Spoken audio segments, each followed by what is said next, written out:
Já começou aí? Acho que já, né? Foi. Então, vamos lá. Né? Dando uma passadinha nessa tal relação fundamental da termodinâmica da eletroquímica. Olha que legal isso. Fundamental quer dizer que é uma relação que vai permitir, né, que a gente faça várias coisas a partir dela.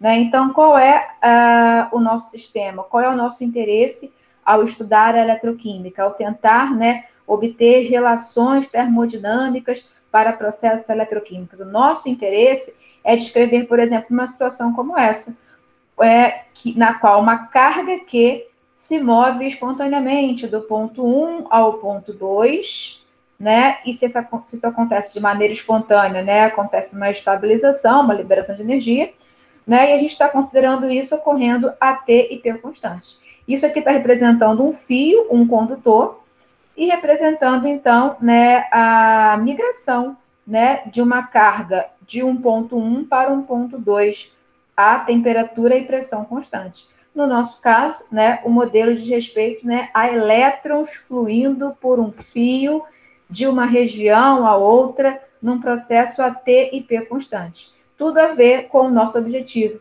né, que é estar avaliando, né, as pilhas, por exemplo, né, que são processos nos quais espontaneamente né, os elétrons são transferidos de uma região a outra e nesse caminho eles são aproveitados aí. Nessa corrente elétrica, esse fluxo de elétrons é aproveitado. Então, esse é o nosso modelo.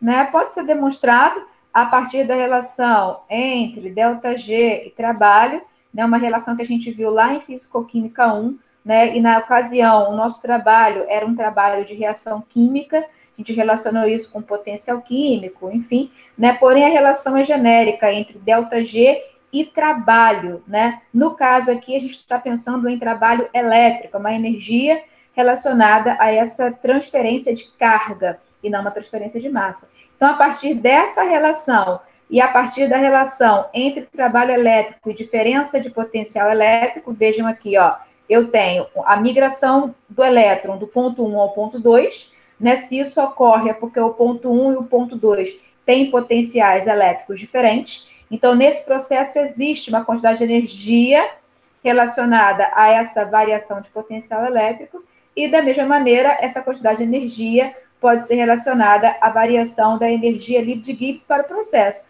Por que ΔG? Porque a gente está pensando numa situação de T e P constante. E se vocês voltarem lá em Físico-Química 1, vocês vão ver que essa função aqui, ela surge espontaneamente, como sendo adequada para modelar processos espontâneos a T e P constantes. Então, no vídeo que eu já sugeri, tem a dedução disso, aqui eu estou só dando uma passada, porque o principal para a gente é entender, né, assimilar isso daqui. Essa é a relação fundamental da termodinâmica da eletroquímica, né? A gente relaciona a variação da energia livre de Gibbs com a variação de potencial elétrico, que pode ser convertida para a variação de potencial, né? Sendo para a gente, como químicos, né, o potencial de redução. Né? Então, a partir disso daqui, né, que tem que estar assimilado, que tem que ser incorporado aí por vocês, né, acoplado, ΔG igual a ΔΕ, né,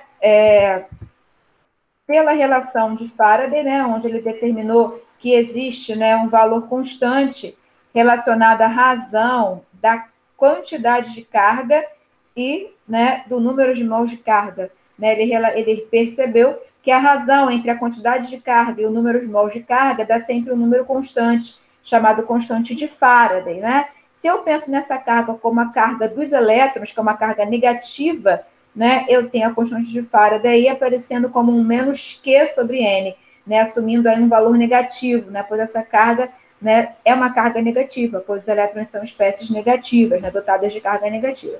Então, se eu multiplico isso aqui cruzado, né, eu tenho que Q é igual a menos NF, né, e substituindo, né, essa quantidade de carga aqui, né, por essa relação entre o número de mols de carga e a constante de Faraday, eu chego nessa expressão, né? Então, ΔG igual a ΔΕ menos NF, né? Que pode virar menos NF ΔE, né? Já fazendo aí, né, a mudança do potencial elétrico para o potencial de redução. E eu acabei de explicar antes de começar a gravação, e já expliquei nas videoaulas, né, como se dá essa relação, né, como a gente relaciona o total do potencial elétrico com o potencial de redução, tá? Então, quem ainda não pegou, não vou falar de novo, não dá para ficar voltando toda hora, tá? Mas me procurem depois ou vejam os vídeos e a gente, né, soluciona. Só não vou gastar tempo nesse momento com isso, tá? Então, isso daqui é o fundamental. Essa é a relação fundamental, a equação fundamental da termodinâmica da eletroquímica, ΔG igual a ΔΕ, né, que é a partir da constante de Faraday aplicada, né, a carga negativa, a carga dos elétrons, eu chego em ΔG igual a ΔΕ menos NF, né, que multiplica menos NF. E rearranjando e levando em consideração não o potencial elétrico, mas o potencial de redução para um eletrodo, para uma semicélula, eu chego na relação que tem que estar no sangue. ΔG igual a menos NF ΔE. Repete comigo. ΔG igual, vamos junto? ΔG igual... A menos NF ΔE. Isso, ΔG igual a menos NF ΔE, tá? Relação fundamental da termodinâmica da eletroquímica. Poxa, da onde veio isso, professora? Tem a dedução, tá? Não falei agora, mas vocês têm essa dedução pronta, tá? Caramba, meu celular toda hora toca. E aí, a partir dessa relação, né, entre ΔG e ΔE, obviamente, a primeira aplicação que eu tenho, né, é a obtenção da variação da energia livre de Gibbs de uma reação redox a partir da medida da diferença de potencial redox, da diferença de potencial de redução associada a essa reação redox, né? Então, essa é a primeira aplicação. Olha, um dado termodinâmico a partir de uma medida eletroquímica. Isso é possível devido à relação fundamental da termodinâmica da eletroquímica. Uma outra aplicação, né, é a possibilidade de obter potencial químico de espécies dissolvidas em solução a partir do valor de ΔE medido, né? Uma outra aplicação é obter a variação de entropia de uma reação redox. E aí tem vídeo fazendo questão sobre isso, resolvendo exercício sobre isso, e no material que foi divulgado tem exercício resolvido sobre isso. E na lista que foi divulgada, resolvida, vocês têm também essa aplicação, né? Então, a primeira aplicação é o ΔG a partir de ΔE. Com o ΔG obtido por ΔE, eu consigo o potencial químico.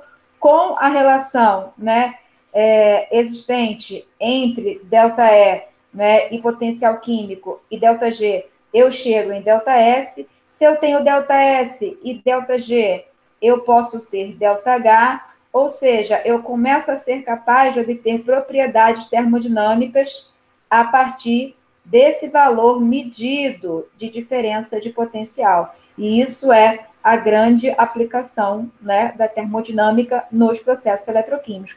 A partir desse valor medido experimentalmente, eu consigo obter propriedades termodinâmicas. Para quem, professora? Para as reações redox, para as espécies oxidadas, reduzidas, para aquilo que for relativo às reações de oxirredução.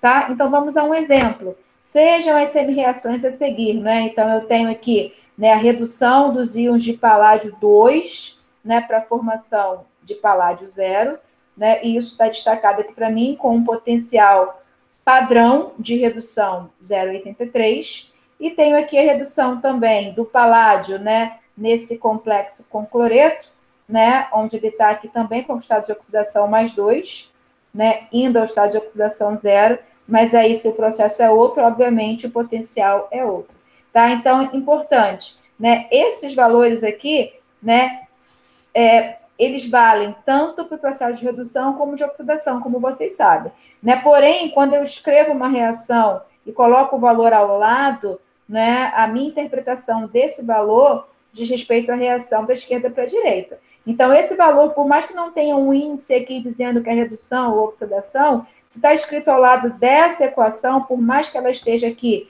representando a situação reversível, o meu entendimento é reação da esquerda para a direita, redução. Então, esse é potencial de redução. Da mesma forma, embaixo, eu tenho a representação aqui da reação reversível, mas, né, a minha interpretação desse resultado leva em consideração a reação escrita no sentido convencional, da esquerda para a direita. Então, da esquerda para a direita é redução, logo aqui eu tenho potencial de redução. Né? Com base nessas semi-reações aqui, cujos potenciais de redução estão representados, determine a variação da energia de Gibbs padrão para a reação de formação do complexo, né? Então, como é que eu faço isso? Né? Tá dando potencial e pedindo ΔG, né? Então, o que eu preciso fazer? Né? O que eu tenho que fazer? Eu não posso pura e simplesmente somar potencial, né? O potencial, veja, né, é um valor em volts que representa joules por coulomb, né? É uma tendência do material, né? Para cada coulomb de carga que esse material, né, circula, né, que circula nesse material, existe uma energia associada. Então, potencial eu não posso somar. Não é uma grandeza extensiva, né, tipo um ΔU, um ΔH, um ΔS, um ΔG. Né? O que eu posso fazer é passar esse ΔE para ΔG, já que existe essa relação, e a partir daí, então, trabalhar com esses dados para chegar na equação que eu quero. Por que eu estou falando isso? Porque se a gente olhar aqui para essa primeira equação, né, se eu pego essa primeira equação e somo com a segunda invertida, eu tenho exatamente a minha reação de interesse. Mas eu não posso pura e simplesmente pegar esse valor e somar com esse, né? Porém, quando eu passo esse ΔE para ΔG, que é uma função de estado, uma propriedade extensiva, aí sim eu posso fazer isso, tá? Então, vamos lá, né? A primeira equação é paládio mais 2 elétrons indo a paládio 0. Isso tem um ΔE que eu posso converter em ΔG. Ótimo. A segunda reação invertida, né? Paládio mais 4 de cloreto indo ao complexo paládio cloro 4 menos 2 mais 2 elétrons. Isso tem um ΔE. Agora aqui eu vou destacar, ó. Tem um ΔE de redução, porque eu estou representando o processo de redução, que vai ser convertido ao ΔG do processo de redução.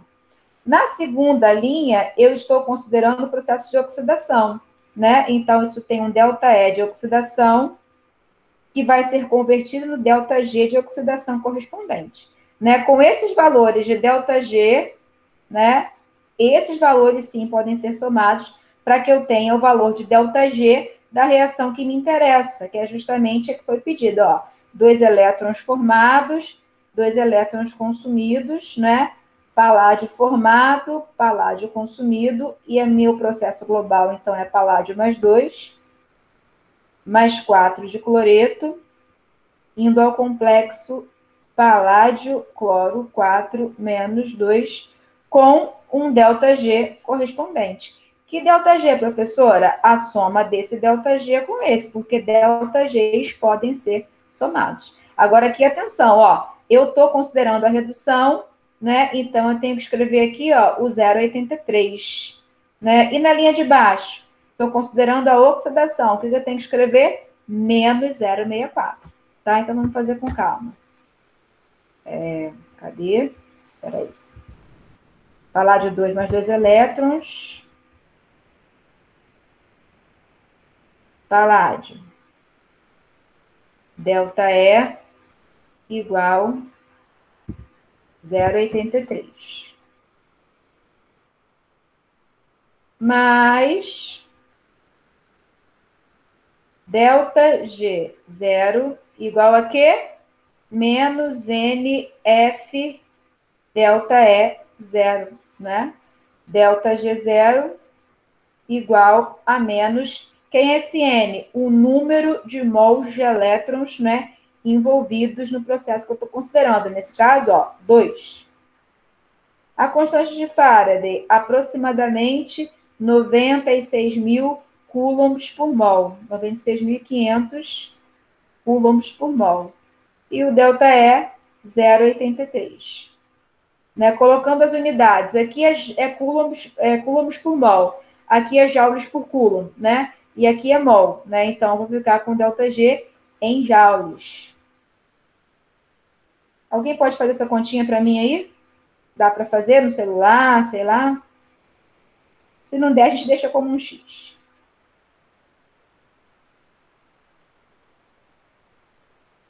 E deu menos 160 mil. Menos 60 mil? 160 mil. 160 mil e 190 mil. 190, sim. Isso é o ΔG0 do processo 1. Né? Agora eu vou considerar o 2, porque eu estou juntando os dois para chegar na equação de interesse. O segundo processo é o paládio com 4 cloretos.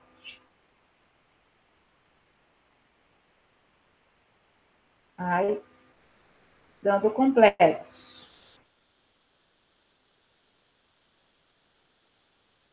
Mais 2 elétrons. Que maravilha. Isso aqui tem um potencial de oxidação, porque eu estou considerando o processo de oxidação, igual a menos 0,64. No caso, então, segundo a oxidação, você vai inverter o sinal. Exatamente, né? Esse valor aqui, né, é relativo à reação escrita no sentido convencional. Nesse caso aqui, a redução. Se eu estou tendo que inverter na minha análise, o valor que eu vou usar é o valor invertido, relativo ao processo de oxidação. Então, menos 0,64. Né? Certo. Mas eu sei que ΔG0 é igual a menos NF ΔE0, que é igual a menos 2 vezes a constante de Faraday, valor aproximado, e o potencial de padrão de oxidação, menos 0,64. Atenção a isso. Alguém faz para mim? Vai dar 123.520. Positivo, no caso. Isso. Isso é relativo ao processo 2, né? Puxa, deixa eu criar mais um em branco aqui.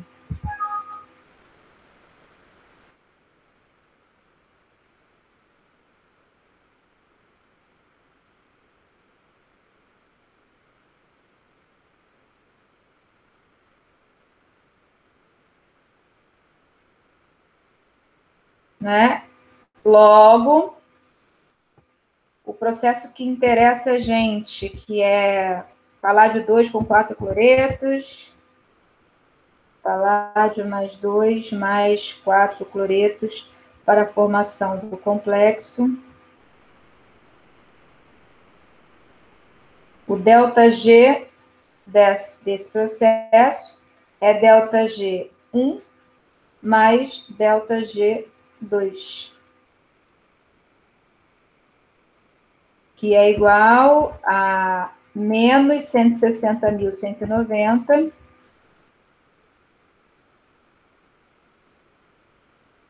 mais o ΔG2, que é 123.520.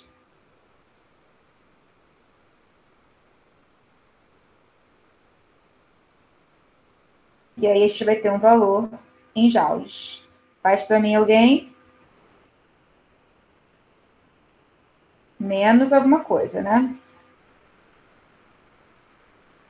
123.520 menos... Menos 36.670 joules. 70 o quê? 70, só 70. Isso, então beleza. Né? Então, vejam, a gente, através de potenciais de redução, né, associados, foi possível, né, obter, a gente conseguiu obter a variação da energia livre de Gibbs padrão para uma outra reação. Detalhe, eu posso somar reações, obviamente, mas eu não posso somar qualquer coisa, não posso somar potenciais. Eu posso somar funções de estado. né? Tipo delta U, delta H, delta S, delta G, né? Mas eu não posso somar potencial. O potencial é relativo ao material, né? É uma propriedade do material e não a propriedade de estado, né? Eu não tenho como dizer, né, que somando o potencial do cobre do níquel 2 com o níquel 3, eu vou ter o potencial do níquel 1. Não é assim que funciona, tá? Mesmo porque essas são grandezas relativas a um padrão, né? Eu fiz medidas ali com base num padrão, para quem eu dei um valor arbitrário de potencial e obtive aí uma outra grandeza, né? Obtive uma tabela de potenciais. Como é que eu posso, pura e simplesmente somando essas coisas, chegar em outros valores? Tá? Então, a gente tem que ter cautela. Presta atenção, potencial nunca se soma, né? O que se pode somar, o que se pode relacionar por meio, né, dessa soma de equações são funções de estado, não potencial, tá? Então, essa foi a primeira aplicação de ΔE convertido a ΔG para a obtenção de ΔG de uma outra reação, tá? Outro exemplo, de posse dos potenciais padrão de redução, ferro 3 e ferro 2, e ferro 2 e ferro 0, determine o potencial químico padrão dos íons férricos em solução aquosa. Então, isso aqui era o que o Arthur ia perguntar, né? Olha o que está pedindo, o potencial químico padrão dos íons ferro 3 numa solução aquosa, né? Se vocês lembrarem, né, o potencial químico tem a ver com tendência de escape, né, migração de massa. Lá em Físico-Química 1, a gente associou isso, né, a migração de massa, né, quando estava pensando em reação química. Né, em Físico-Química 2, a migração de massa, né, de uma espécie sair da fase líquida para a fase gasosa, né, por exemplo, no equilíbrio líquido-vapor. Né, então, potencial químico é migração de massa, é tendência de escape. Nesse caso aqui, né, a pergunta é, qual a tendência de escape, de transição, né, de movimentação, digamos assim, dos íons ferro 3 numa solução aquosa em condição padrão? Né? Pô, da onde que eu vou tirar isso? Que doideira é essa? Né? Então, é possível chegar a essa informação termodinâmica a partir desses dados de potencial de redução. Né? Então, o que eu vou fazer aqui? Eu vou escrever as CCM reações de redução, vou chamar minha tabelinha do Harris que eu passei para vocês, extrair esses potenciais e a gente vai proceder o cálculo para poder obter, né, esse potencial químico. Então, vamos lá, né? De posse dos potenciais químicos de redução. Então, vou escrever ferro 3 mais elétron se convertendo a ferro 2. Qual o potencial padrão para essa redução? Vou olhar na tabelinha. Embaixo eu tenho ferro 2, 2 elétrons se convertendo a ferro 0. Qual o potencial padrão de redução? Vou olhar na tabela. Tá? Então, deixa eu minimizar aqui e vamos olhar na tabela. Vou lá na nossa sala de aula, no Google, que a tabela está lá. Meu Deus.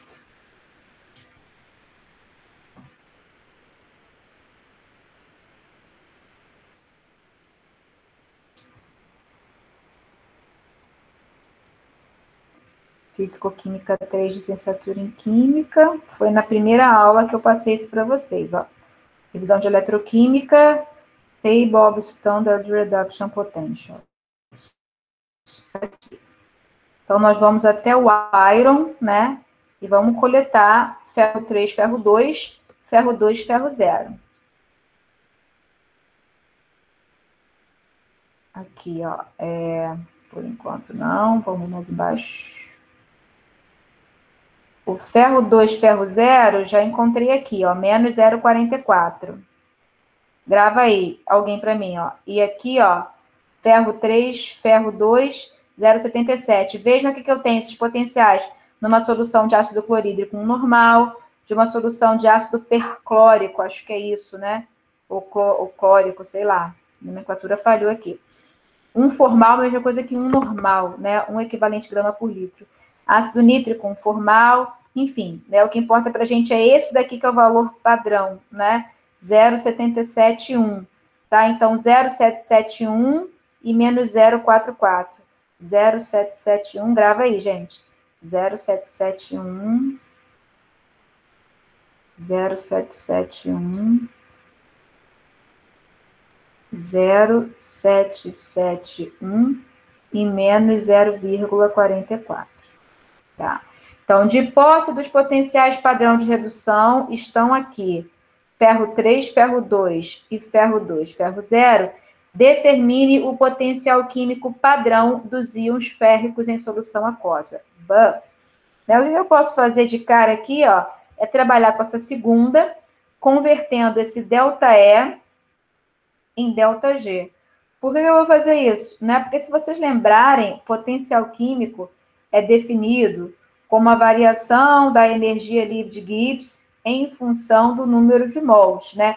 Tendência de escape, migração de massa. Então, a variação em função da variação do número de mols ou da massa.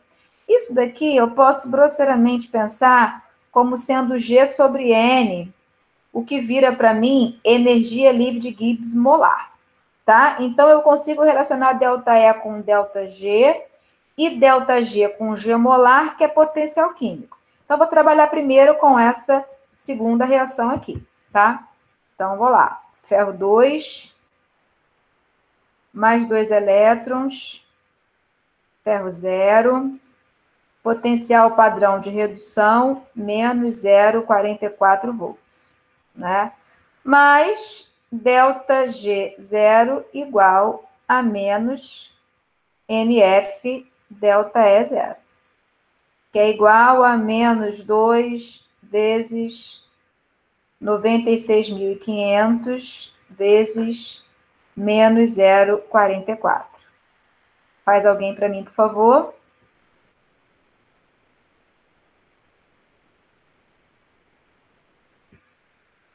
Vai dar positivo em joules.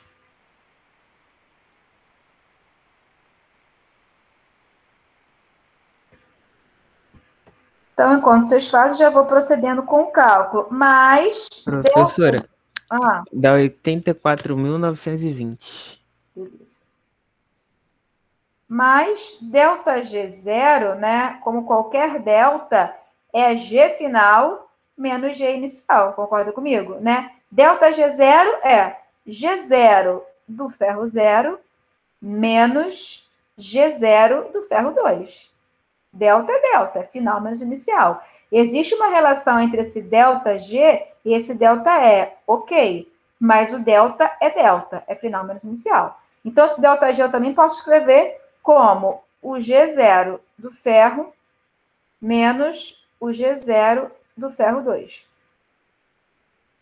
Né? E o G0 do ferro eu posso escrever como número de mols de ferro G molar do ferro 2, certo? Né? O G total não é uma multiplicação do número de mols pelo G molar? É, né? Então, o G0 do ferro eu posso escrever como número de mols de ferro, G barra de ferro. Da mesma forma, o G0 do ferro 2.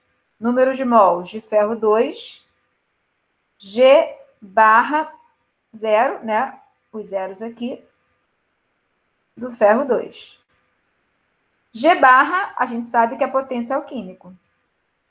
Então, isso aqui se converte em número de mols de ferro, potencial químico padrão do ferro 0, menos número de mols de ferro 2, potencial químico padrão do ferro 2.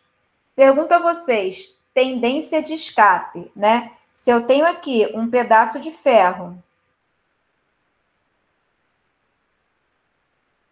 em contato com íons de ferro 2, né? Isso aqui, sei lá, tem a possibilidade de estar preso a um condutor, né? Ou seja, tem tendência do ferro no estado reduzido sair por algum lugar, né? Se a gente pensar nisso aqui, deixa eu até mudar a cor desse ponteiro para ficar melhor, né?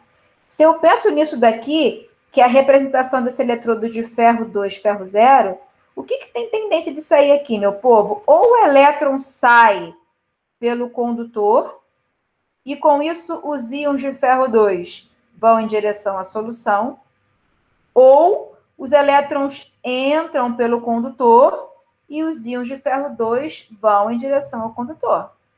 Ou seja, tendência de escape só existe aqui ou para o elétron ou para o ferro 2. Nenhum pedaço de ferro 0 vai se quebrar e sair pelo fio ou sair em direção à solução. Logo, não existe potencial químico para o ferro 0. Não existe tendência de escape. Lá ele vai se manter. O que vai sair é ferro 2 ou elétron. O ferro 0 permanece. Tá? Então, o potencial químico do ferro 0 é 0, né? E aí, esse número de mols aqui não vai adiantar de nada, porque está multiplicando por 0. Esse aqui é 1, né? Eu tenho 1 e 1 aqui, né? E com isso eu vou conseguir obter o potencial químico padrão do ferro 2, né? Vamos continuar na continha. Se tivesse espaço eu ia gostar tanto, mas vou me espremer aqui, né? Então, delta G0 é igual a menos número de mols de ferro 2, potencial químico padrão dos íons ferro 2. Vou mudar a cor da caneta. Esse delta G0 aqui é esse aqui. Esse número de mols é 1. E com isso, então, eu vou conseguir extrair o potencial químico padrão dos íons ferro 2, tá? Então, não vou fazer a conta não, que já estou me estendendo muito. Vocês façam depois com calma. Tá? Então, olhando o segundo processo, que é esse daqui, né? Ferro 2 indo a ferro 0, eu extraio o delta G0 e extraio o potencial químico padrão do ferro 2, mas não é essa a pergunta. A pergunta é potencial químico padrão dos íons ferro 3, tá? Agora eu vou olhar para o primeiro processo, que é ferro 3, ferro 2. E fazendo o mesmo raciocínio, com o potencial químico padrão do ferro 2, eu vou chegar no ferro 3, tá? Vamos fazer. Né? Então, olhando para o segundo processo, ferro 3 mais elétron se convertendo a ferro 2. Nós vimos que o potencial padrão dessa redução é 0,771 volts.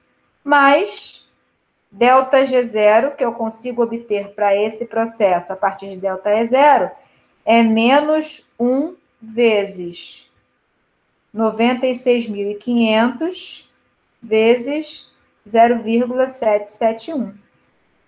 Alguém faz para mim? Esse delta G0 vai me dar um valor em joules. E essa é a minha primeira análise. Como segunda análise, eu vou fazer, né, a conversão, a correspondência de delta G com Mi, potencial químico. Fala aí. Professora, deu menos 74.401,5. Beleza, né? Essa é a relação de delta G com delta E. Mais delta G que ele é, também é G final menos G inicial. Então, delta G0 é igual a G0 do ferro 2 menos G0 do ferro 3.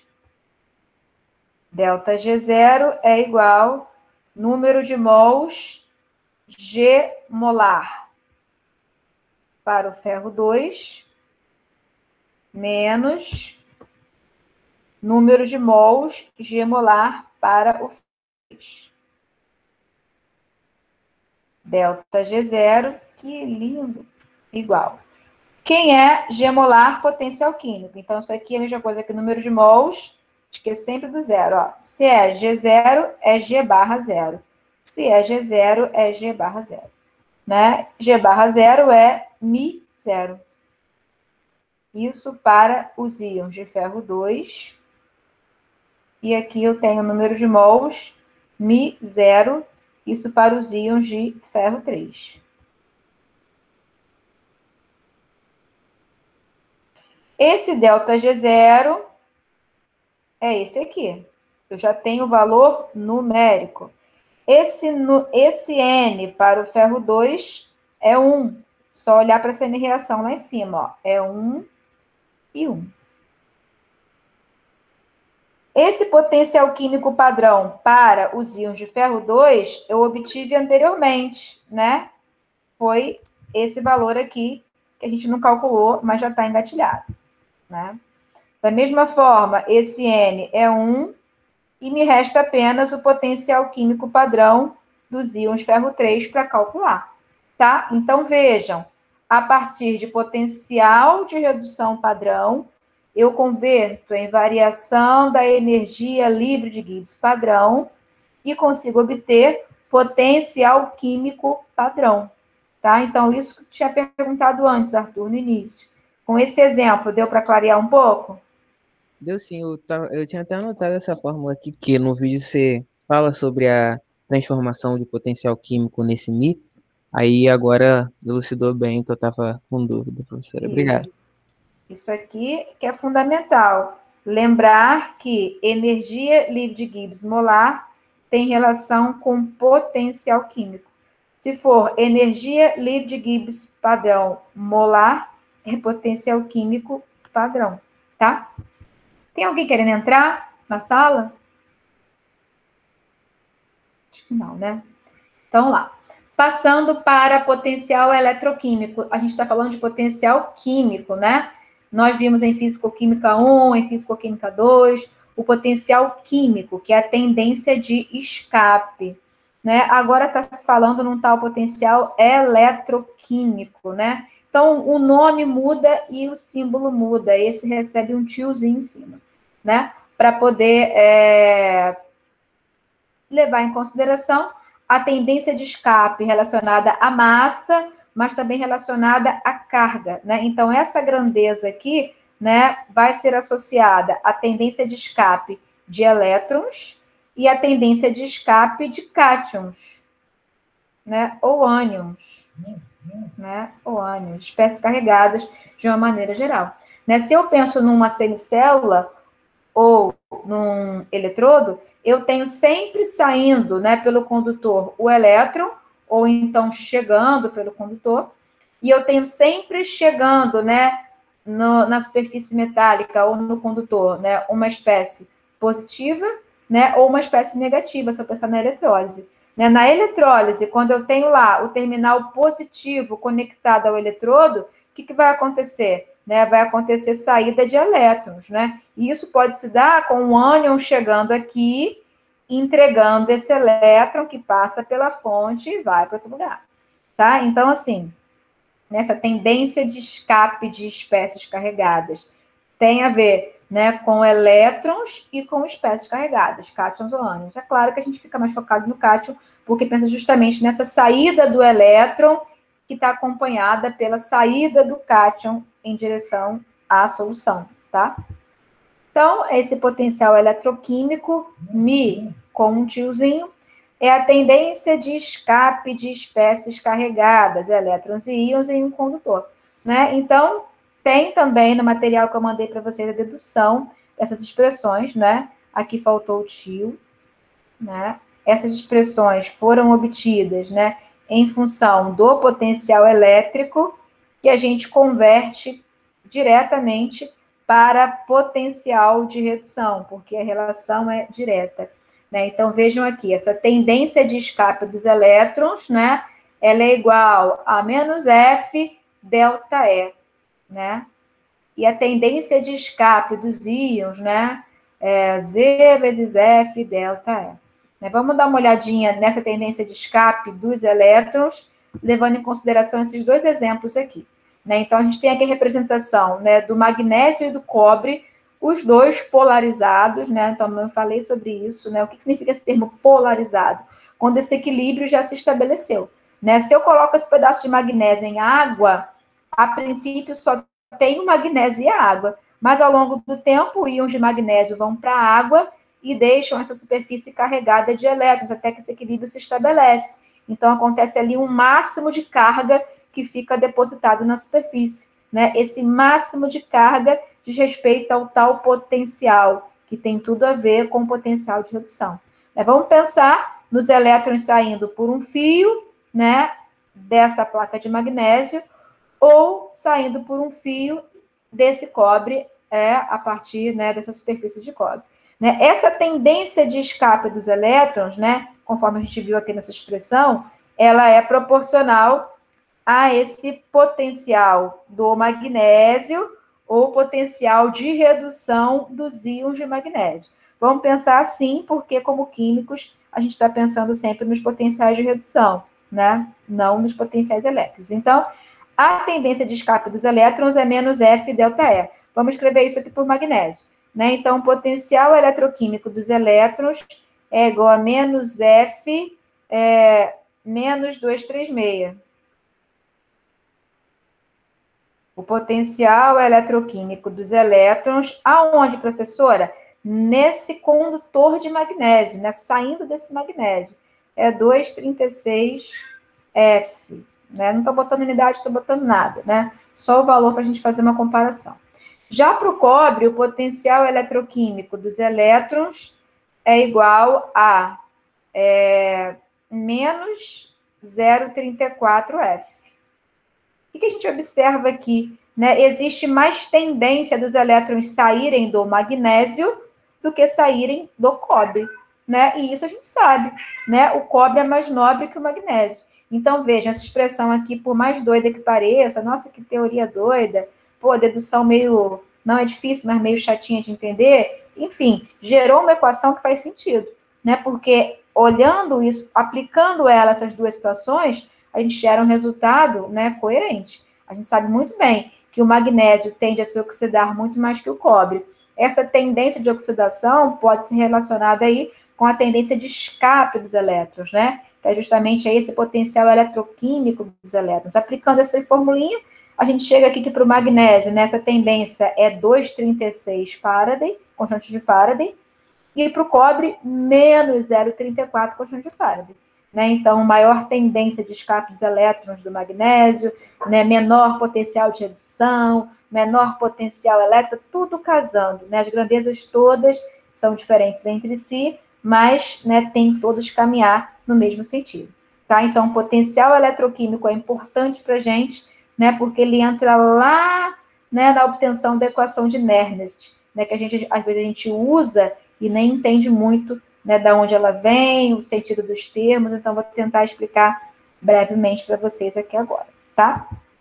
Equação de Nernst, expressão para o potencial de um eletrodo em equilíbrio, isso aqui é muito importante, gente. Essa equação de Nernst, ela foi obtida levando em consideração que o eletrodo está em equilíbrio. O que é isso? Né? Existe o equilíbrio entre as formas oxidada e reduzida. Né? Então, eu tenho lá, né, um pedaço de cobre numa solução contendo íons de cobre 2, numa certa concentração, por exemplo, 1 mol por litro, e a 25 graus Celsius, né? O que acontece? Eu tenho a possibilidade do cobre ir a cobre 2 e do cobre 2 voltar a ser cobre. Isso é um processo que é dinâmico.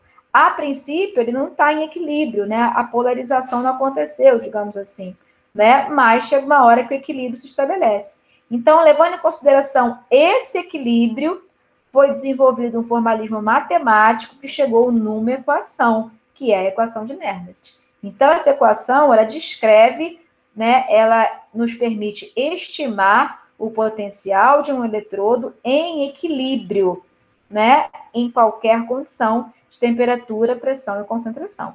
Tá? Então, isso aqui é importante. Né? A equação de Nernst é uma equação obtida levando em consideração que o eletrodo está em equilíbrio. No mundo real, eletrodos estão em equilíbrio? Não. Né? Um pedaço de aço, sei lá, aço carbono, um pedaço de ferro, fincado num solo, molhado, cheio de micro-organismos, né, com oxigênio, isso está em equilíbrio? Não está em equilíbrio. Né? A situação de equilíbrio é uma situação ideal, né? Uma situação laboratorial, digamos assim, né? Uma situação montada, estabelecida. Então, a equação de Nernst, ela tem, né, um limite de utilização muito reduzido, né, porque ela prevê os potenciais fora das condições padrão, mas quando eles já estão no equilíbrio. Isso é muito distante das situações reais, tá? Então, uma equação de previsão, de estimativa limitada, preliminar. Para que eu obtenha o potencial real de um eletrodo, eu preciso de um eletrodo de referência e de um voltímetro, para que eu meça e determine.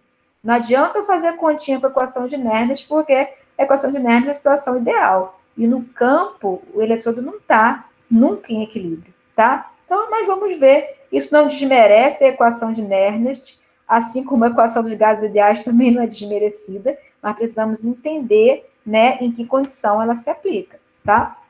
Então, seja um eletrodo de hidrogênio em equilíbrio sob determinadas condições de temperatura e pressão.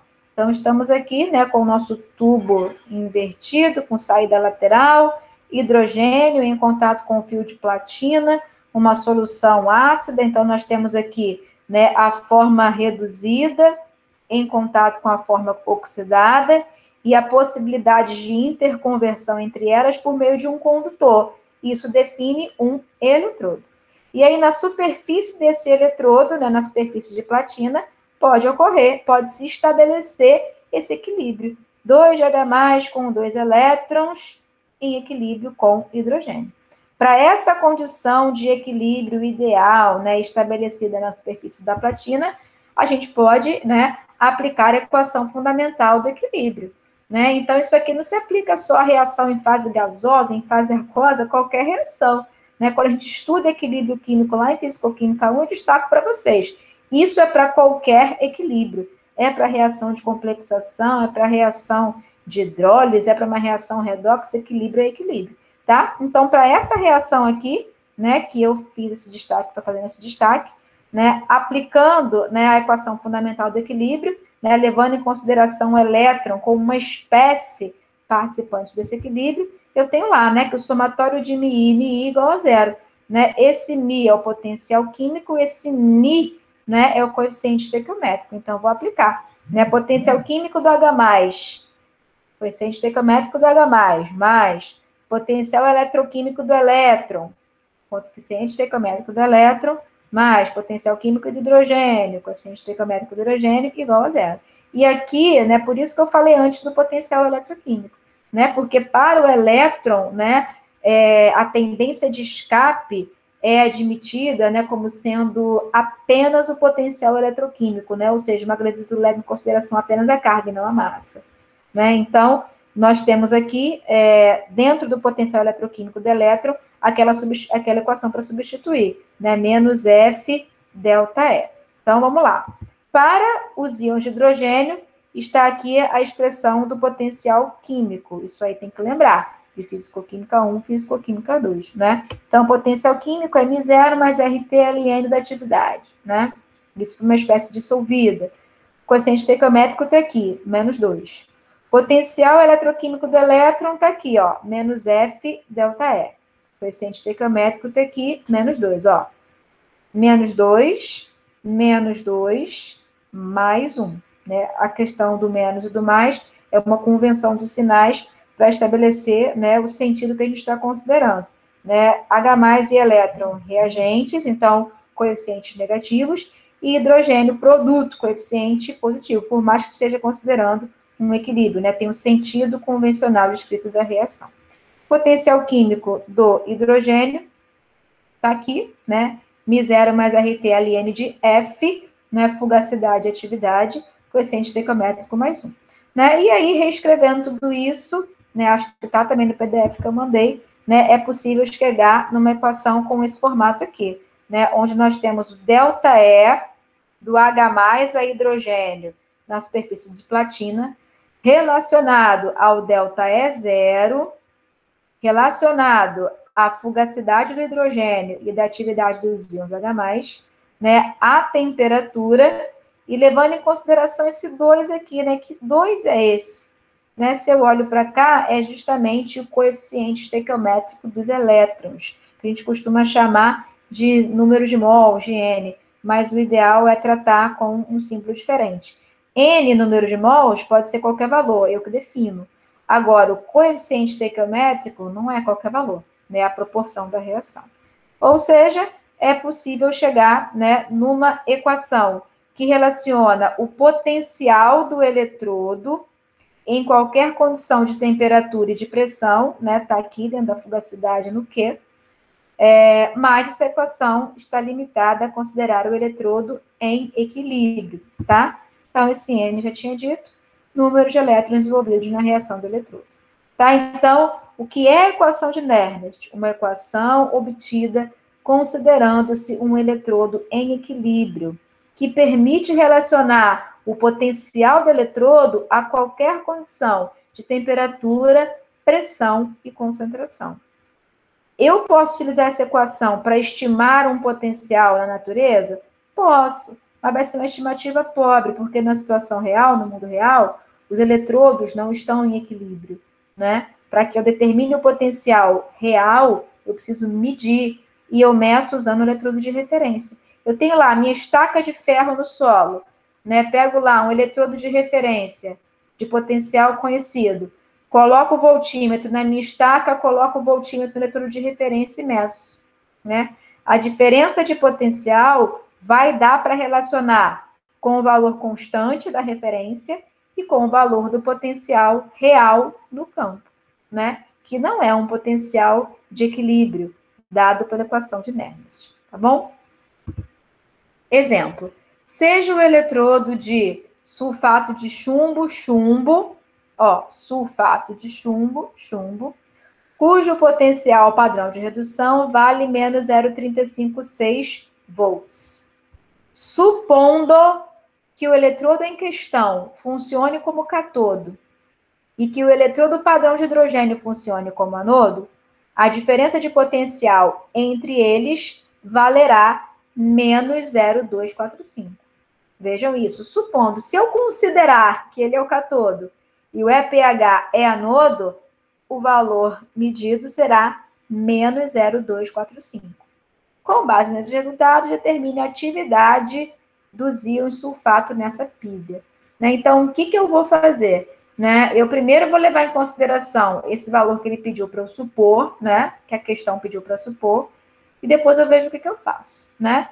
Então, ΔE, né, é igual ao potencial de redução do catodo menos o potencial de redução do anodo. Né? O valor será menos 0,245 se eu considerar o eletrodo em questão, né, de sulfato de chumbo. Né? Então, ΔE, vou colocar assim, do chumbo menos ΔE do eletrodo padrão de hidrogênio. Né? Então, esse valor será obtido se eu considerar que o eletrodo de chumbo é catodo e o eletrodo padrão de hidrogênio é anodo. Foi o que eu escrevi aqui, ó. Catodo, chumbo, anodo, EPH. Né? O eletrodo padrão de hidrogênio, a gente sabe que tem potencial zero. Né? Então, nessa questão, o potencial do eletrodo de chumbo vale menos 0,245 volts. Né? Mas isso aqui é só o início, né? Porque o que está sendo pedido mesmo é a atividade. Né? O que eu vou fazer agora? Se eu tenho o potencial do eletrodo, né, eu vou usar a equação de Nernst. Né? Eu vou assumir que ele esteja em equilíbrio, né, e vou relacionar esse valor ao valor da atividade. Como, professora? Lembra que na equação de Nernst leva em consideração a concentração, temperatura, pressão? Né? Essa concentração, na verdade, é a atividade, né, para as espécies dissolvidas, e essa pressão, na verdade, é a fugacidade para as espécies gasosas. Então, o que eu vou fazer agora é pegar esse valor de potencial aqui, né, e utilizando a equação de Nernst, chegar numa estimativa de atividade. Tá? Vamos lá. Vai, querido, passa para frente. Então, o meu eletrodo é o PbSO4, mais 2 elétrons, indo para Pb mais sulfato. Foi isso que foi falado na questão. Né? Vamos voltar lá, ó. PbSO4 se convertendo a chumbo. Claro que isso vai liberar sulfato no meio, por isso que está o sulfato aqui. Né? Então, essa é a reação que eu considero. Por que tem que fazer isso? Porque na equação de Nernst tem o quê, né? Que é o quociente do produto pelo reagente. Então, tem que escrever a reação para escrever certinho. Né? Sempre no sentido da redução, para não ter confusão. Até rimou. Né? Então, o ΔE desse eletrodo é o ΔE0 menos RT dividido por NF, LN de Q, né? Essa é a forma genérica da equação de Nernst. Esse ΔE eu tenho, né? Que é o menos 245. Então, esse ΔE eu tenho. Ok. O ΔE0, ó, foi dado, ó, cujo potencial padrão de redução vale menos 0,356. Então, esse ΔE0 eu também tenho.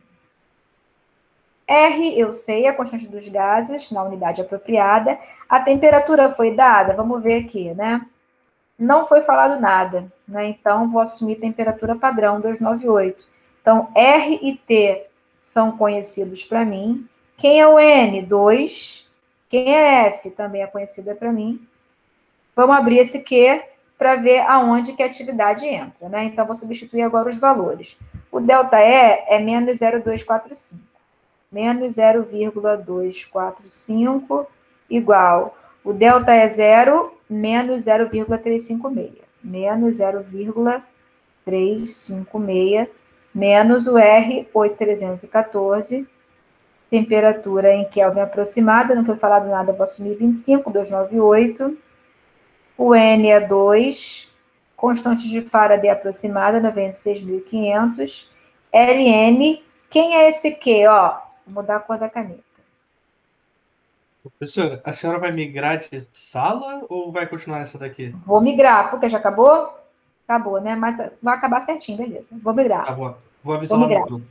Atividade, tá vendo? Esse Q é a atividade do chumbo, atividade do sulfato, sobre a atividade do sulfato de chumbo. Né? Nós vimos em Físico-Química 1 que a atividade de sólidos puros é unitária. Né? Então, assim, admitindo que esse chumbo, né, quando esse sulfato de chumbo se reduz, né, o chumbo formado puro nele mesmo, eu assumo que para ele a atividade é 1. Da mesma forma, o sulfato de chumbo também com atividade 1. E aí, no que eu tenho apenas a atividade do sulfato, porque esse aqui contribui com 1 e esse aqui também com 1. Então, aqui, mudando a cor de novo, eu fico com a atividade dos íons sulfato. Vou botar um parênteses, vai ficar bonitinho. Vejam, né? Eu tenho todos os elementos, todos os termos para obter a atividade. Né? Então, tranquilo. Eu assumi, né, que o eletrodo está em equilíbrio, apliquei a equação de Nernst com os dados da questão, cheguei no potencial e foi possível, pela equação de Nernst, relacionar o potencial à concentração, no caso, a atividade. Tá? Então, era isso que eu tinha para falar. Deu tudo certo, em 1 hora a gente terminou. E agora a gente vai para outra sala para a aula de hoje, titulação potenciométrica. Alguma dúvida em relação a isso aqui, gente? Ó, resumão. ΔG igual a menos NF ΔE. Daqui a gente tira, obviamente, ΔG, potencial químico, ΔS e ΔH, que eu não ilustrei, mas tem resolvido e tem em vídeos para vocês, né? E aí, depois disso daqui, a gente viu potencial eletroquímico, chegamos na equação de Nernst, né? E a equação de Nernst permite obter o potencial para um eletrodo em equilíbrio em qualquer condição. Tem uma relação com o potencial padrão, com a temperatura, com a concentração e com a pressão, como se fosse uma correção. Né? O que a gente faz? É o ΔE0 menos um termozinho. Então, veja, é uma correção do potencial padrão. A equação de Nernst é isso. A partir do potencial padrão, a gente faz uma correção levando para o potencial em outra condição. Mas sempre na ideia do eletrodo estar em equilíbrio. Tá ok? Então, gente, é isso. Vou finalizar aqui e vamos para outra sala, tá ok? Ok. Beleza, professora. Interromper a gravação. Vamos para o outro link agora.